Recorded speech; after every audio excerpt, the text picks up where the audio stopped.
आदरणीय अभिभावक और प्यारे बच्चों, नमस्कार। एक बार फिर जीआईएस ऑनलाइन कक्षा में आपका हार्दिक स्वागत, अभिनंदन। मैं राजेंद्र प्रसाद। देखिए प्यारे बच्चों, आज हम फिर एक बार जो काल चैप्टर का जो पिछला भाग था, आप लोगों ने उसको देखा और बहुत ही अच्छे से भूतकाल के बारे में जाना और हर चीज़ को जानने के बाद में आज हम इस वीडियो में वर्तमान काल, जो भूतकाल के बाद में सेकंड नंबर पे आता है, जो काल का भेद है दूसरा, वर्तमान काल, उसके बारे में जानकारी प्राप्त करेंगे। और फिर तीसरा जो भेद है भविष्यत काल, उसके बारे में जानकारी प्राप्त करेंगे। तो देखिए वर्तमान काल क्या होता है प्यारे बच्चों, सबसे पहले उसके बारे में जानकारी प्राप्त करना बहुत ही ज़रूरी है। वर्तमान अर्थात present, present tense, present tense के अंदर आपको पता है कि कोई भी कार्य है वो वर्तमान में होने या करने के बारे में जानकारी मिलती है। तो वर्तमान काल अर्थात क्रिया के जिस रूप से उपस्थित समय यानी कि वर्तमान में होने या करने के बारे में जानकारी अर्थात बोध होता है, उसे वर्तमान काल कहते हैं। कि क्रिया का वो रूप हमें ये बताता है कि कार्य क्या हो रहा है, प्रेजेंट टाइम में चल रहा है या हो रहा है, या फिर उसके अंदर न कोई कार्य है वो पूर्ण नहीं हुआ है, या किसी प्रकार का कोई उसमें डाउट है। तो इस प्रकार से इसके जो भेद होते हैं वर्तमान काल के, वो तीन भेद होते हैं। पहला होता है सामान्य वर्तमान काल, सामान्य वर्तमान काल। दूसरा होता है अपूर्ण वर्तमान काल, अपूर्ण वर्तमान काल। और थर्ड होता है संदिग्ध वर्तमान काल। तो देखिए प्यारे बच्चों, अब हम बारी बारी से इनके बारे में जानकारी प्राप्त करेंगे कि सामान्य वर्तमान काल क्या होता है, अपूर्ण वर्तमान काल क्या होता है, और डाउट जो जिसके अंदर संदिग्ध वर्तमान काल क्या होता है। तो सर्वप्रथम हम सामान्य जो वर्तमान काल है उसके बारे में जानकारी प्राप्त करेंगे। तो क्रिया का वो रूप हमें ये बताता है कि उपस्थित समय में कार्य होने का साधारण बोध हो, यानी कि इसके अंदर जो उपस्थित समय है यानी कि जो अभी चल रहा है उसका साधारण बोध हो। साधारण बोध अगर होता है तो वो कौन सा काल होता है, वर्तमान काल। कौन सा, सामान्य वर्तमान काल। देखिए इसके कुछ उदाहरणों के द्वारा इस चीज को हम समझेंगे। देखिए जैसे बच्चा खेलता है, बच्चा खेलता है। मोहन भजन सुनाता है।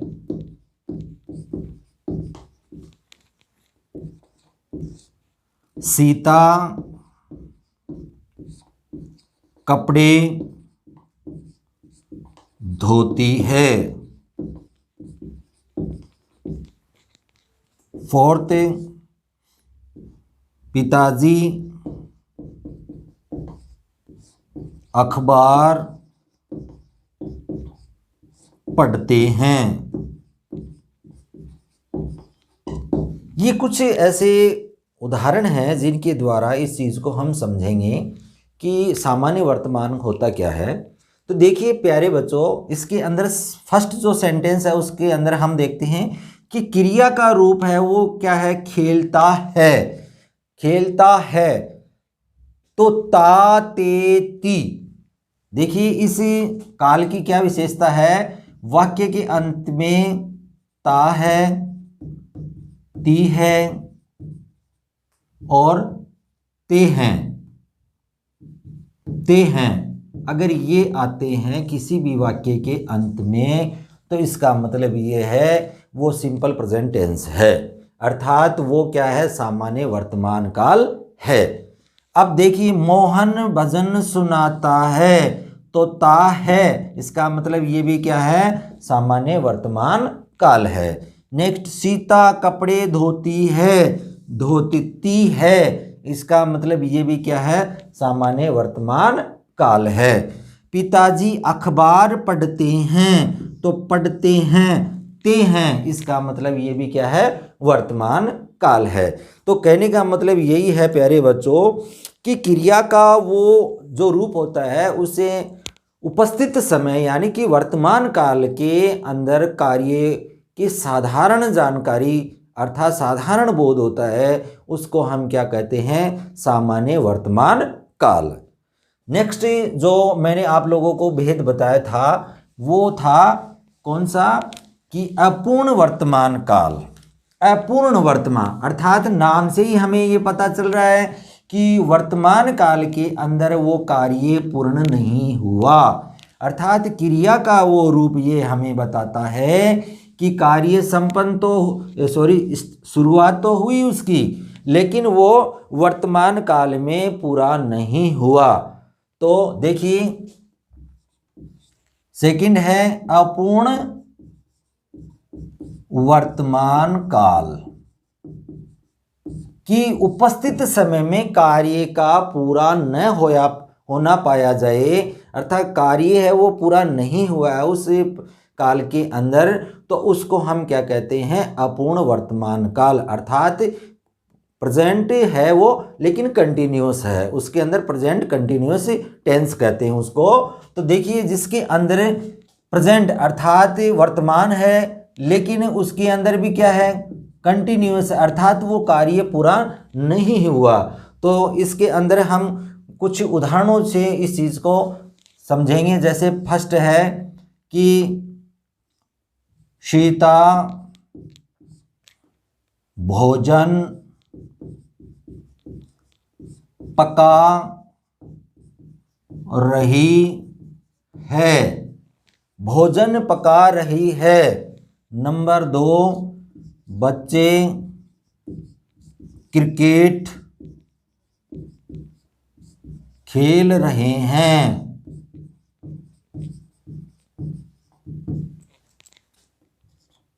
थर्ड नंबर है रमेश पाठ पढ़ रहा है। इस वर्तमान काल का जो ये क्या नाम है, अपूर्ण वर्तमान काल की एक विशेषता होती है प्यारे बच्चों, इसके अंदर रहा है, रहे हैं या रही हैं, ये अगर वाक्य के अंत में आता है, रहा, रही, रहे और हैं, था, थे, थी अगर आ जाता है तो वो क्या हो जाता है, वो पास्ट में चला जाता है। जैसे सीता भोजन पका रही थी, अगर ये आ जाए थी, सीता भोजन पका रही थी, इसका मतलब ये क्या है, पास्ट है, लेकिन कौन सा, अपूर्ण, अर्थात वो पूर्ण नहीं हुआ, अर्थात वो अपूर्ण भूतकाल की बात है। लेकिन अगर है आता है उसी वाक्य के अंदर, था, थे, थी को हटा करके अगर हम उसको क्या कर देते हैं, है कर देते हैं, तो वो क्या हो जाता है, अपूर्ण वर्तमान काल में बदल जाता है। जैसे सीता भोजन पका रही है, तो ये क्या हो गया, अपूर्ण वर्तमान काल, यानी कि प्रेजेंट है वो कंटिन्यूअस है। ठीक है।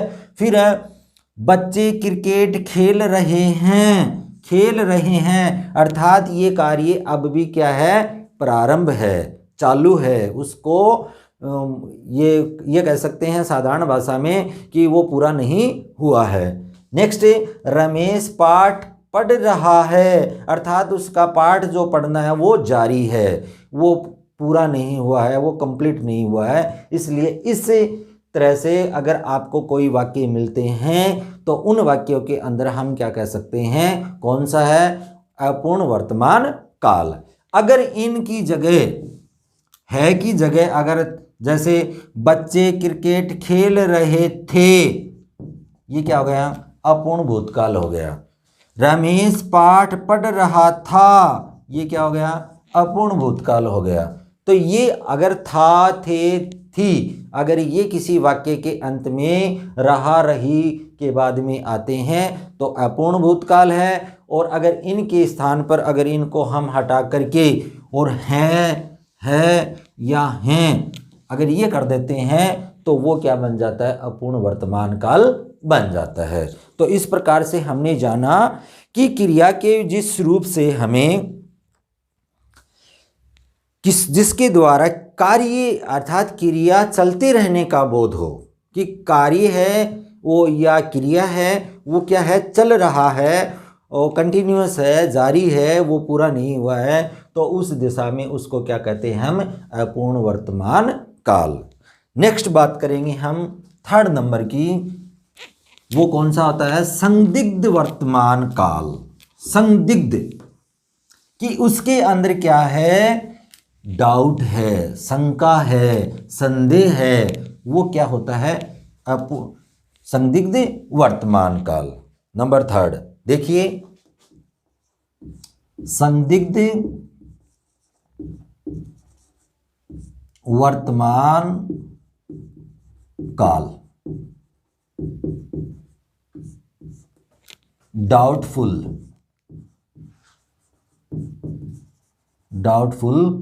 Present tense.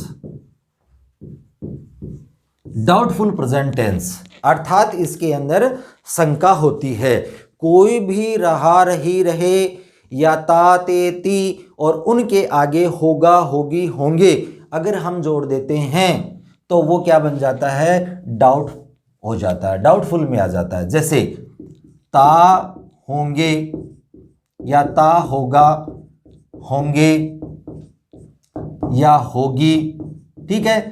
अब ता के बाद में ती भी आ सकता है, इसमें ते भी आ सकता है, रहा, रही भी आ सकता है, इसमें रहा, रही और रहे, और इनके बाद में अगर ये जोड़ा जाता है होगा, होंगे या होगी तो क्या हो जाता है, वो डाउट में चला जाता है। देखिए जैसे राम पाठ पढ़ता होगा, राम पाठ पढ़ता होगा, ये ता है, इसका मतलब ये क्या है, सिंपल प्रेजेंट है, लेकिन होगा होते ये क्या हो गया, डाउटफुल प्रेजेंट में आ गया।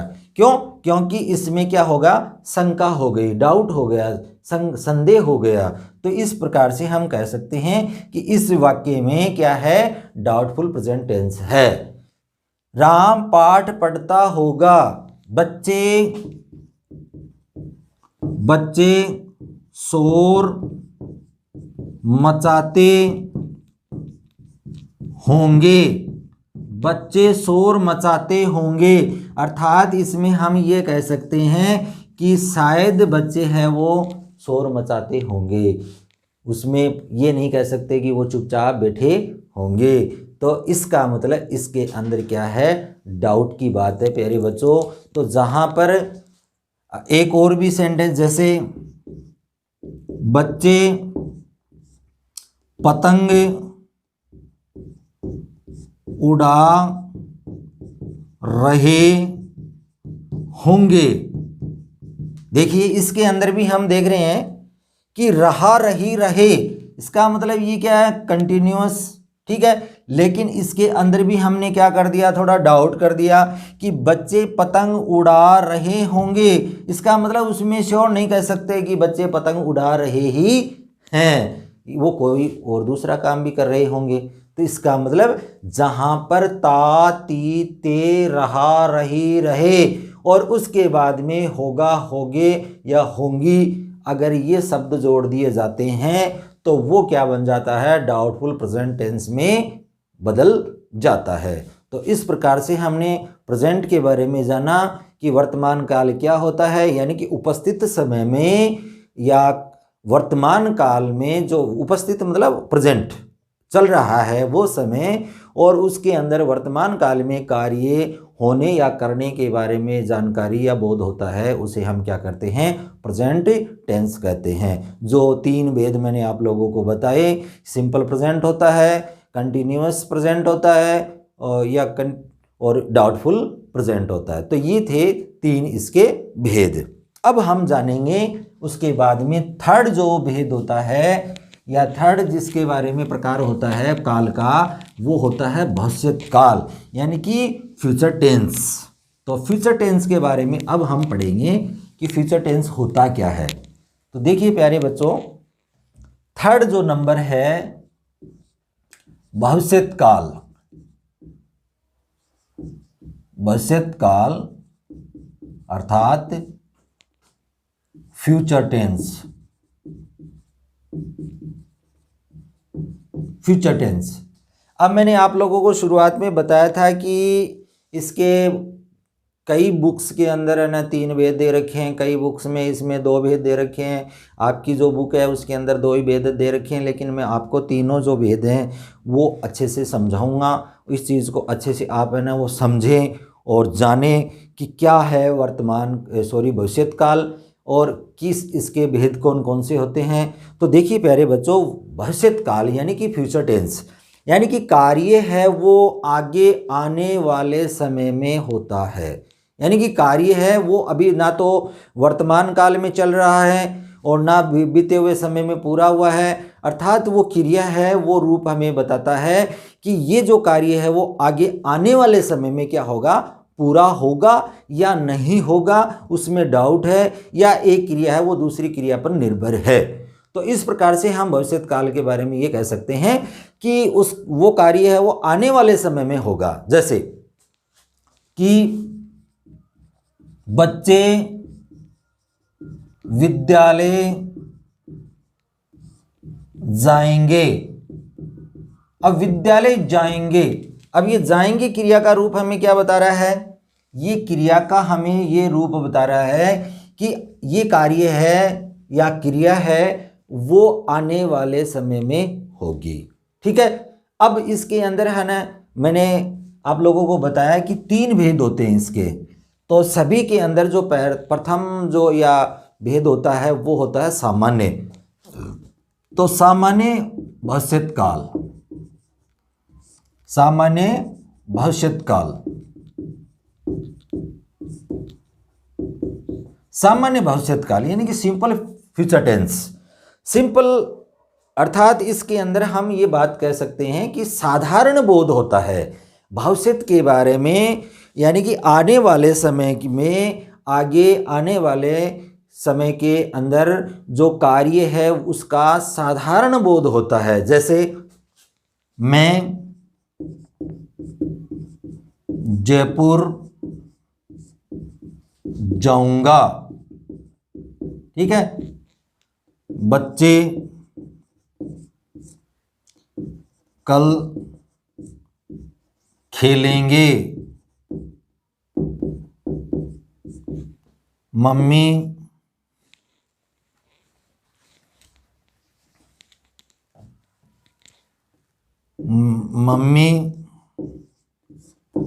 बाजार जाएगी। तो ये जाऊंगा, खेलेंगे और जाएगी, ये क्रिया का रूप हमें बता रहे हैं प्यारे बच्चों कि ये जो क्रिया का रूप है वो हमें इंगित कर रहा है, बोध करवा रहा है कि ये कार्य है वो क्या होगा, आने वाले समय में होगा। तो इस प्रकार से ये है साधारण बोध हो रहा है। इसमें क्या है, कोई डाउट नहीं है, कोई क्रिया एक दूसरे पर डिपेंड नहीं है, अर्थात वो एक साधारण सा बोध होता है हमें। तो उसको हम क्या कहते हैं, सिंपल फ्यूचर टेंस अर्थात सामान्य भविष्यत काल। ठीक है, तो ये होता है सामान्य भविष्यत काल। नेक्स्ट जो बात बताई गई है वो होता है सेकंड, जो इसका जो भेद बताया गया है वो होता है संभाव्य भविष्यत काल। संभाव्य की संभावना, संभाव्य भविष्यत काल कि जिसके अंदर कोई क्या हो गया हो, संभावना व्यक्त की जाती हो, संभावना कि उसके अंदर श्योरिटी नहीं कह सकते कि वो काम पूरा होगा ही। ठीक है ना, तो जहाँ पर हम ये कह सकते हैं कि क्रिया के जिस रूप के क्रिया के होने की अगर उसमें संभावना व्यक्त की जाए, कि संभावना व्यक्त की जाए, जिसमें केवल ये हम कह सकते हैं कि आगे हम उसकी श्योरिटी नहीं कह सकते कि वो आने वाले समय में होगा ही। जैसे संभव है या संभव है कि आज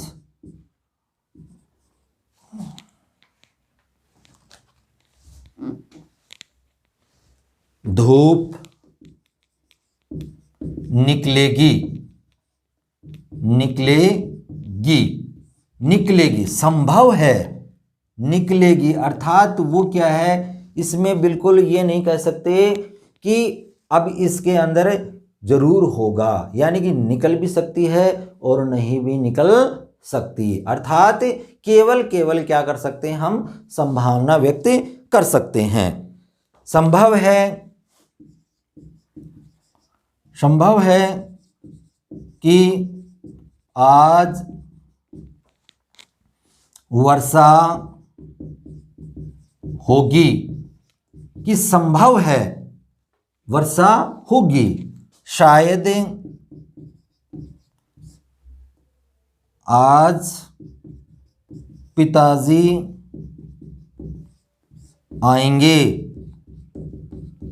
आएंगे, अर्थात इसमें बिल्कुल ये नहीं कह सकते कि वो जरूर ही आएंगे, तो कह सकते हैं कि डाउटफुल है जहाँ पर, और थोड़ा सा इसमें ये कह सकते हैं कि संभावना व्यक्त की जाती है। तो ये था प्यारे बच्चों संभाव्य भविष्यत काल।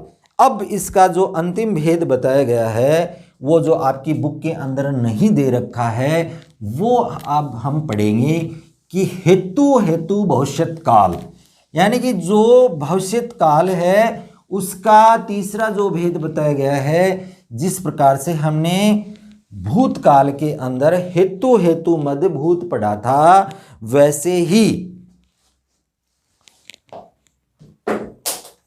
ही इसके अंदर तीसरा जो भेद बताया गया है, हेतु मद भविष्यत काल।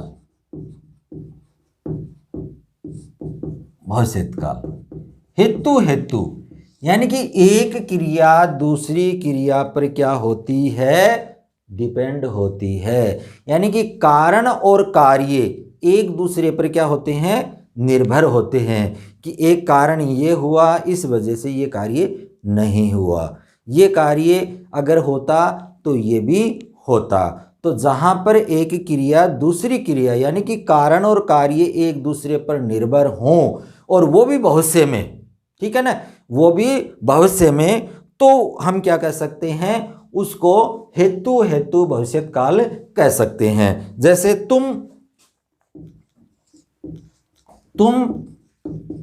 परिश्रम करोगे तो अवश्य सफल होंगे, ठीक है। अब परिश्रम करोगे तो क्या होगे, सफल होगे, नहीं परिश्रम करोगे तो आप सफल नहीं हो सकते। तो यहां उसमें होता था, यानी कि आप परिश्रम करते तो क्या होते, सफल होते, ठीक है ना। अब इसमें परिश्रम करते, तुम परिश्रम करते तो अवश्य सफल होते। अब ये देखिए इसमें और इसमें थोड़ा सा क्या डिफरेंस होता है। देखिए प्यारे बच्चों कि तुम परिश्रम करते तो सफल होते, ठीक है। तो इसमें ये बिल्कुल साफ जाहिर हो रहा है कि इस बंदे ने या इस बच्चे ने, इस व्यक्ति ने बिल्कुल परिश्रम नहीं किया, इसलिए वो क्या हो गया, असफल हो गया, ठीक है ना। लेकिन यहां देखिए ये जो सेंटेंस हमें क्या करवा रहा है कि तुम परिश्रम करोगे तो अवश्य सफल होगे, यानी कि अब तुम्हें क्या है, परिश्रम करना है, क्योंकि तुम्हें सफल होना है। तो अगर तुम्हें सफल होना है तो तुम्हें क्या होगा, परिश्रम करना होगा। नेक्स्ट एक और है, अध्यापक आएंगे तो पाठ पढ़ाएंगे। अध्यापक आएंगे तो पाठ पढ़ाएंगे। क्या क्रिया इसके अंदर ये बता रही है कि एक ही क्रिया है वो दूसरी क्रिया पर निर्भर है, कि अध्यापक आएंगे तो पाठ पढ़ाएंगे। इसका मतलब जब भी पढ़ा जाएगा जब क्या, अध्यापक आएंगे। ठीक है ना। और इसमें अगर इसी को अगर हेतु भूतकाल बनाना है तो कैसे बनाएंगे, अध्यापक आते तो पाठ पढ़ाते। ये क्या हो जाएगा, हेतु मद भूतकाल हो जाएगा। ठीक है। नेक्स्ट एक और उदाहरण देखिए।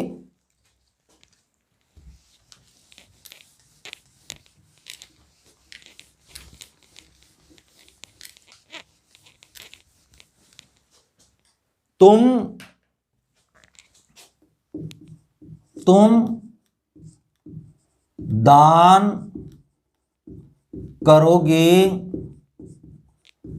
तो पुण्य मिलेगा। तुम दान करोगे तो पुण्य मिलेगा, अर्थात दान करने से आपको क्या मिलेगा, पुण्य मिलेगा। पुण्य कब मिलेगा, जब आप दान करोगे। तो ये क्रिया है एक दूसरे पर क्या होती हैं, निर्भर होती हैं। और इसमें साफ साफ जाहिर हो रहा है कि ये क्या है, फ्यूचर टेंस की बात हो रही है। तो इसके अंदर एक क्रिया दूसरी क्रिया पर निर्भर होती हैं और वो भी आने वाले समय में। तो उस क्रिया को हाँ या उस काल को हम क्या कह सकते हैं, हेतु मद भविष्यत काल। एक और उदाहरण, मोहन गाएगा तो राधा नाचेगी। मोहन गाएगा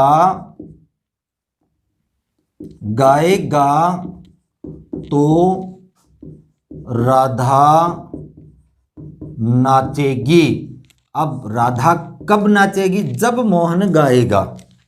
ठीक है ना, तो ही राधा नाचेगी।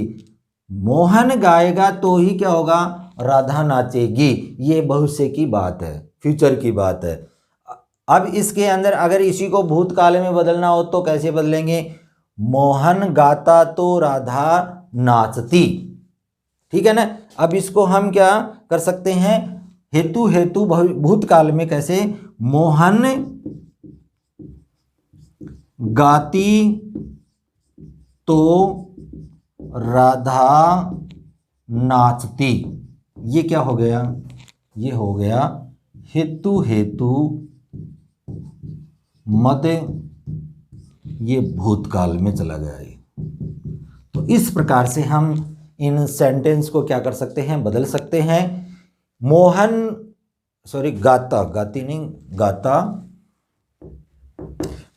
गाता तो राधा नाचती, हेतु भूतकाल। और मोहन गाएगा तो राधा नाचेगी, हेतु भविष्यत काल। तो ये था प्यारे बच्चों, वर्तमान काल के बारे में हमने जाना कि उसके 3 भेद होते हैं। फिर हमने भविष्यत काल के बारे में जाना, उसके 3 भेद होते हैं। और फिर भी अगर आपको कोई चीज़ समझ में नहीं आती है तो पहले तो आप अपनी बुक के अंदर पढ़ें, और भी कोई आपको अगर कोई बुक मिलती है तो उसमें अच्छे से रीडिंग लगाएं, उसको जानें, समझें, सोचें। और उसके बाद में भी अगर आपको समझ में नहीं आता है तो बेझिझक है वो करके मेरे पास है वो संपर्क करें, मेरे से संपर्क करें। जय हिंद, जय भारत।